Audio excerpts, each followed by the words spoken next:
پھر ان سے کہا جائے گا کہ یہ وہی چیز ہے جس کو تم جھٹلاتے تھے۔ یہ بھی سن رکھو کہ نیکوکاروں کے اعمال نامے علیین میں ہوں گے۔ تم کو کیا معلوم کہ علیین کیا چیز ہے؟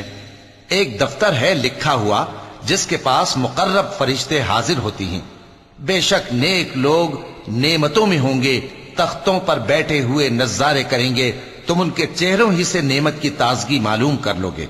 ان کو شراب خالص سر بمہر پلائی جائے گی جس کی مہر مشک کی ہوگی۔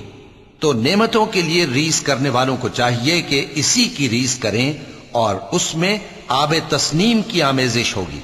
وہ ایک چشمہ ہے جس میں سے اللہ کے مقرب پیئیں گے۔